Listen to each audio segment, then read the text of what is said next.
Hello guys, Sunny Nasima vlogs में आपका स्वागत है। पहले तो सबको मेरी तरफ से जय श्री राम। गाइस, एक बार क्या हुआ था, मेरे पेरेंट्स वहाँ पर इस्लाम में मुझे शादी कर रहे थे ना, तो उस टाइम क्या हुआ था, उस टाइम बहुत ज़्यादा झगड़े होते थे। जब मेरी नई नई शादी हुई थी, फिर शादी होके मुझे 1.5 साल हुआ था। 1.5 साल होने के बाद में हमें उस टाइम बहुत ज़्यादा झगड़े होते थे। उनकी माँ बहुत ज़्यादा परेशान करती थी मुझे, कोई भी खाने की चीज़ के लिए हो या कोई दूसरे चीज़ें में हो, हस्बैंड वाइफ की कोई भी बात में हो, हर बात में घुस जाती थी, कोई ना कोई झगड़ा लगा देती थी हमारे बीच। तो एक बार वैसे ही झगड़ा हुआ था, तो मैंने मैंने मेरी मम्मा को बोला था कि मुझे इस तरह से मुझे बोल रही है, तो तुम लोग आके बात करो। ये गालियाँ देती है, फिर कभी खाने के बारे में झगड़ा करती है, तो आप लोग आके एक बार इससे बात करें। तो मेरे पेरेंट्स आए थे, मेरे पेरेंट्स आके बात कर रहे थे कि आप लोग शादी करके लाए हो तो क्यों इस तरह से कर रहे हो। तो मेरे एक्स हस्बैंड का बड़ा भाई क्या बोला था कि देखो, तू अगर अच्छे से नहीं रहती है ना, तो तेरे हस्बैंड मानने की बात नहीं, मैं तुझे नेक्स्ट बार मारूंगा, ऐसे करके मुझे बोला था। गाइस गाइस अभी आप सोचो कि एक बीवी को हस्बैंड का हक रहता है कि उसके भाई का हक रहता है। वहां पर मेरे बाजू में मेरा एक्स हस्बैंड खड़ा था, तो फिर भी वो कुछ नहीं बोला था। पता है आपको, मैं हर एक चीज़ से मैं झेल के आई हूँ गाइस। मुझे पता है कि मैं किस तरह की कंडीशन में झेल के आई हूँ। अभी मेरे नेगेटिव लोगों को लगता है कि ये सनातन में आई तो बुरा काम कर रही है। मुझे ये कदम क्यों उठाना पड़ा है, वो सारी चीज़ें वहाँ पर हो रही थी, उसकी वजह से मुझे ये कदम उठानी पड़ी है। सनातन में मुझे शादी करनी पड़ी है अपनी पसंद से। तो फिर मैंने उस टाइम पे वो वहाँ पर मेरा एक हस्बैंड खड़ा था बाजू में, तो फिर भी वो कुछ नहीं बोला था। उसी दिन उसी दिन वो झगड़ा भी क्यों हुआ था, क्योंकि देखो, जैसा अभी हमारे इसमें रमज़ान में जैसा कोई अपने नए हस्बैंड वाइफ को मतलब पहला ईद ही देते हैं अपनी माँ की तरफ से, तो मेरे माँ के पास कुछ नहीं थी। अभी मेरे एक्स हस्बैंड के जो 2 बड़े भाई हैं, वो लोग अपने ससुराल से ला लिए हैं, तो वो लोग पैसे वाले हैं, तो वो लोग शायद ला लिए। अभी सबको वैसे नहीं रहती है ना, तो फिर मेरे एक्स हस्बैंड को मैंने बोला कि वो सब सारी चीज़ें हमारे घर में नहीं हो सकती है, तो वो थोड़ी कम होती है। तो फिर भी मेरी मम्मा बाहर से पैसे लाके इतना सब कुछ करके दी थी, तो हमें दोनों को कपड़े लेके दी थी, सब कुछ करके दी थी। फिर भी मैं उनके घर पे वो लेके गई हूँ, तो उसकी बहन बोली थी मुझे, उनकी बड़ी बहन बोली थी कि तू ये सारी चीज़ें लाई है कि जैसा कोई भिखारी को दिए वैसे करके तू लाई है, ऐसे करके वो भी बोली थी मुझे। तू ऐसी चीज़ें अगर दोबारा लाएगी ना, तुझे मैं लात रख के मारूँगी, ऐसे करके मुझे इस तरह से मुझे बोली थी गाइस। मैंने उसी टाइम इसीलिए मेरे पेरेंट्स को मैंने बुला के, ये लोग इस तरह से मुझे बोल रहे हैं, ये बोल रहा है कि मैं तुझे नेक्स्ट बार मारूँगा करके, ये बोल रही है कि मैं लात रख के मारूँगी करके, ऐसे बोल रही है। ये सारी चीज़ें मुझे सुनने के लिए मुझे यहाँ पर तुम लोग भेजे हो गए, ऐसे करके मैंने बोला था।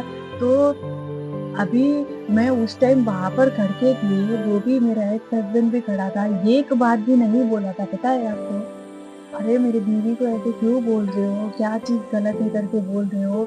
उनके साथ में भी हाँ, हाँ कर रहा था कि मैं उनको बिना बोले मेरे पेरेंट्स को मैंने कॉल करके मैंने बुला ली थी। ये लोग मुझे इस तरह से बोल रहे हैं कि मुझे मारूँगा, ऐसे मारूँगा, ऐसे मारूँगी, ऐसे करके ये लोग इस तरह से बोल रहे हैं। मुझे यहाँ पर अच्छा नहीं लग रहा है। मैं एक बार क्या करी थी गाइस, मुझे एक बार मैं सुसाइड करने के लिए भी मैं वहाँ पर रेडी हुई थी, क्योंकि ये सब कुछ सारी चीज़ें होती थी ना।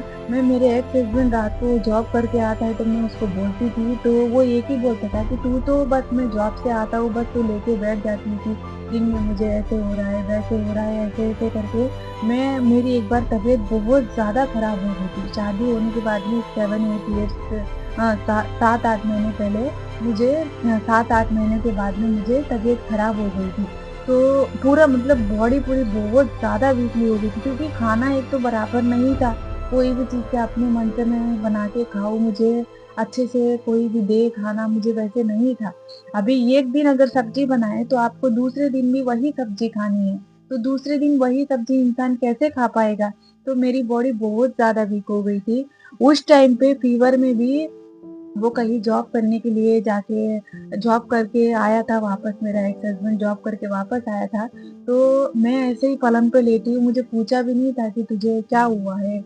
किस लिए ऐसे तू वीक हो गई है? ऐसे-ऐसे करके मुझे पूछा भी नहीं था। उसकी माँ खुद बोली थी कि वो खाना है तो खाएगी, तो कोई बात नहीं, तू सो जा, ऐसे करके बोली थी। तो वो अपने इससे ही वो खुद ही मैं एक दूसरे रूम में सो गई थी, तो वो दूसरे रूम में सो गया था। कुछ भी नहीं बोला था। उसी दिन मेरी माँ आके दूसरे दिन उनके घर पे मेरे घर पे लेके आ गई थी कि मेरी लड़की को मैं यहाँ पर नहीं रखूँगी। अभी तुम लोग इस तरह से कर रहे हो, कोई मारेगा बोलता है, कोई बोलती है कि मैं लात रख के मारूँगी, ऐसे करके इस तरह से बोलते हैं तो मैं नहीं रखूँगी इसको यहाँ पर, ऐसे करके वो बोली थी। तो फिर भी वो बोलने के बाद में भी फिर ये वो लोग अच्छी-अच्छी बातें आके बोले थे, तो फिर से मुझे वहीं पर उसी पोज़ीशन में ले जाके रख दी थी।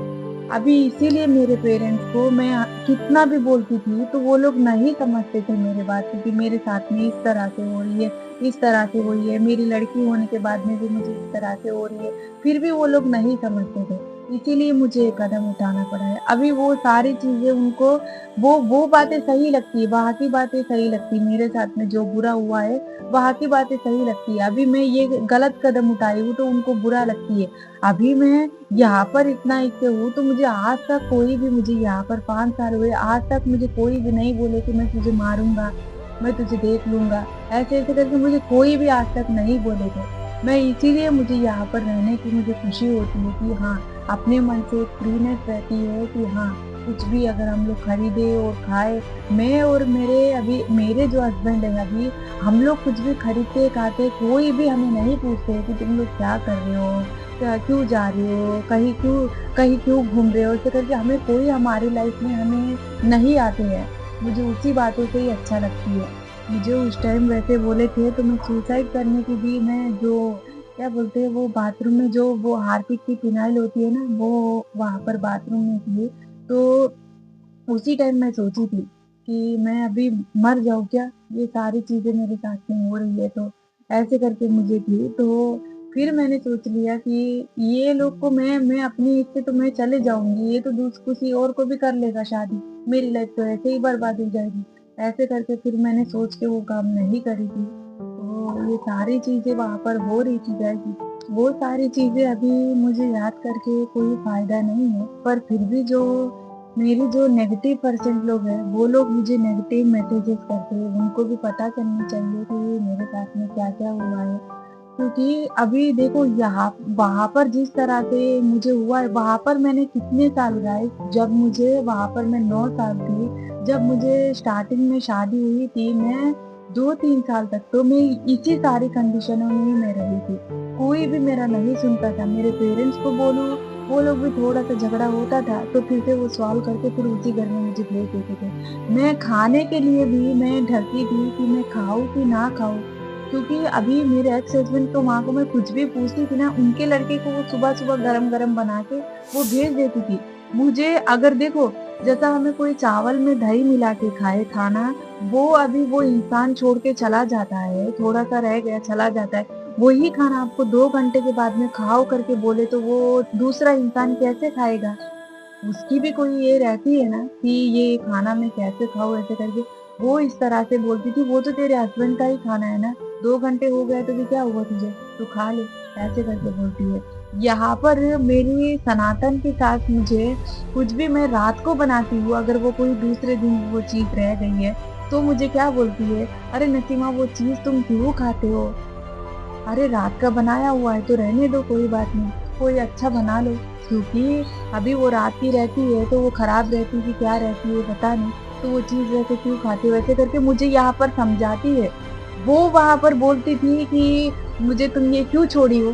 तू अभी-अभी का अभी खा ले, ऐसे करके।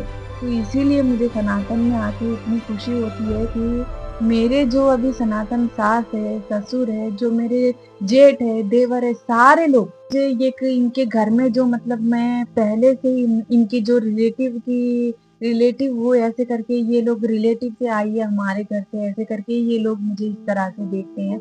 ये लोग की बात ही नहीं, जो इनके मेरे हस्बैंड के जो अभी मेरे हस्बैंड के फूफा हो, फूफी हो, उनके कोई मामी मामा हो या उनके बच्चे हो, सब लोग एक अपने जैसे ही यहाँ पर देखते हैं मुझे। यहाँ पर गाँव में भी सारे लोग हमें सपोर्ट तो हमारे रिश्ते के सपोर्ट को तो नहीं ये करते हैं, पर कहीं भी हम लोग जाते हैं ना, जो मेरे सास को जो उनके जो जान-पहचान वाले हैं, वो लोग मुझे देखते हैं कि कैसे हो? मुझे गुजराती तो नहीं आती है, पर वो लोग मुझे गुजराती में पूछते हो कि "તમે ठीक हो?" ऐसे करके मुझे गुजराती में पूछते हैं। मुझे बहुत अच्छा लगता है गाइस, वहाँ पर देखो वहाँ पर जो सारी चीज़ें हुई है, मैं नहीं बोलना चाहती हूँ, फिर भी मेरे नेगेटिव वालों को पता चलने कि मेरे साथ में क्या-क्या हुआ है। अभी मैं सनातन के बारे में बोली हूँ, तो वो लोग को तो जलती ही है, मुझे पता है, क्योंकि अभी इतनी सारी उनके बारे में बुरा बोल रही हूँ, ये सारी चीज़ें अच्छा बोल रही हूँ, ऐसे करके उनको तो खराब लगती है, पर मुझे कोई फ़र्क नहीं पड़ती है। फिर भी मेरे सनातन जो भाई-बहन हैं, उनको समझ में आती है कि हाँ, सनातन में एक चीज़ है कि एक फ्रीनेस रहती है लड़की को, कोई दबाव-दबाव से नहीं रहती है। वो मुझे पहले नहीं पता थी, अभी जो मैं बाबू के साथ में जो रिश्ता बनाई हूँ, वो मुझे रिश्ता बनाने के बाद में ही पता चली कि हिंदुइज़्म की इतनी फ्रीनेस रहती है एक लड़की को। सारे घर की तो मुझे नहीं पता है गाइस, मुझे इस घर में आके हिंदुइज़्म में एक लड़की को इतना फ्रीनेस रहती है कि यहाँ के मतलब हमारे घर की बात नहीं, सारे मैं गाँव में देखती हूँ ना, तो एक सास अपनी बहू को तू ऐसे पहन, तू ऐसे कर, मैं साड़ी तो नहीं पहनती हूँ, यहाँ के लोग कहीं भी कोई भी शादी में जाते हैं, सास और बहू कहीं भी शादी में जाते हैं, तो यहाँ के मतलब ज़्यादातर तो बहू से भी सास ज़्यादा रेडी होके जाती, मैं बाबू को बोलती हूँ कि ये देखो कितना अच्छा रेडी होके जा रहे हैं ऐसे करके। वही वो हिंदुइज़्म में इतना फ्रीनेस है, वो बहुत अच्छी बात है। देखो सब लड़कियों को तो मैं नहीं बोलती हूँ कि जो इस्लाम में जो लड़कियाँ हैं, उनको तुम लोग तुम्हारी अपनी मन से गलत कदम उठाओ, वैसे करके मैं नहीं बोलूँगी।